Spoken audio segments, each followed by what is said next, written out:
Hello students, this is Dr. B and we're going to learn how to use MyFitnessPal. It's a program that's really great for tracking nutrition.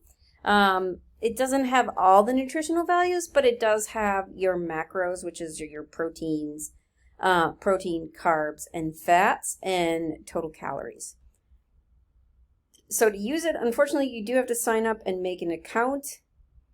You can put in your goals.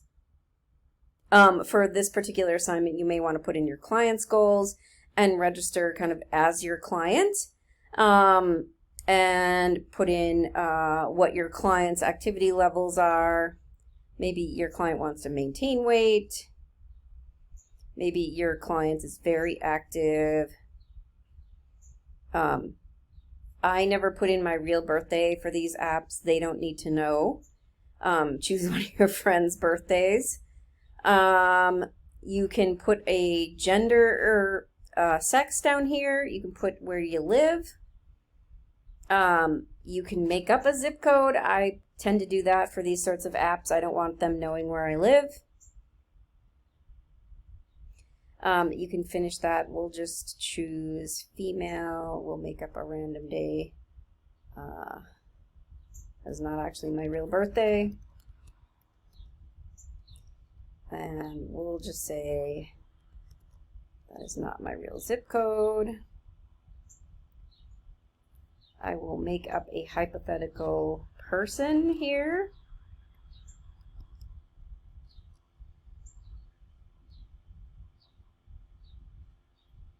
And then put in an email address.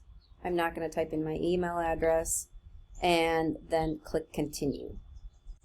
So once you get logged into MyFitnessPal, there is food right here. Food is the food diary. It comes up with a number of calories that you or whoever you're logging in for should hypothetically be using every day. This might not be accurate depending on the number of workouts and if you've input those, or if the client does other things like ride their bike to class or walk or do weight training that you didn't record. So it's something to consider when you're making your food diary, and your food plan for your athlete is to consider if they have other activities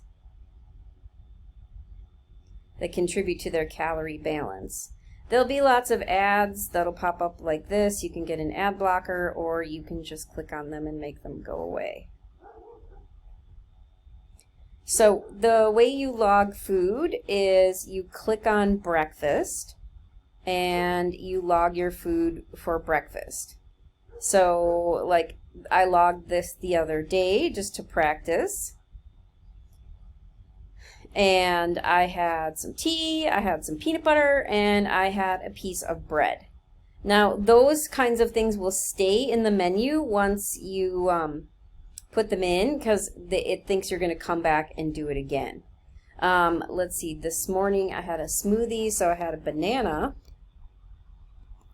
and I will search their database for banana. There's large banana. I had one whole banana, so add food to diary here. So there is my food. And I had some strawberries, so I will add some more strawberries. It's going to ask me how many strawberries I had or what kind of 1 cup of halves. Maybe I had a little less than that. I had probably like 3/4 of a cup. So this is good for recording your athlete's dietary recall. And we'll add that to our diary. You can continue doing that for their lunch, their dinner, their snacks. Remember also to ask them about beverages, because beverages contribute a lot of calories if you don't watch what you're drinking. So things like soda, even smoothies can have a lot of sugar if you're not making them yourself. A lot of bottled juices are basically just Kool-Aid. A lot of sports drinks have way too much sugar. So make sure you're watching sugar intake for their beverages as well.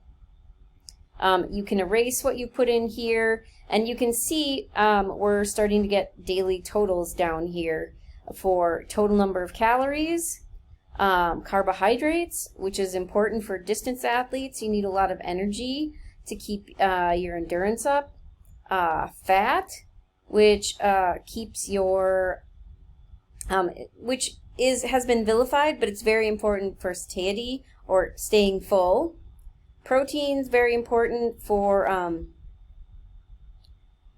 maintaining muscle mass or building muscle mass. Sodium, everybody actually needs sodium. You don't need too much, but you do need to make sure you're getting enough so you don't get hyponatremia. And then sugar, I believe this is just processed sugar, and you want to make sure that's something you don't want too much of. And down here it'll give you a pie graph for how much is carbohydrates, how much is fat, and how much is protein. I'm not going to complete this entry yet. Obviously, I ate more for breakfast than that. Water consumption is also what you want to monitor in your athlete and yourself. So that's how you use MyFitnessPal for the food diary. And then there's exercise as well. You can put in what you did for cardio and what you did for strength training, and it'll kind of try to balance out your food and activity needs. So it's pretty straightforward. It's not a super refined tool, but it's free and easy to use. So and you can also get it on your phone, so it's easy to use if you want to personally use it, not just for this assignment. Thanks for watching. This is Dr. B signing off.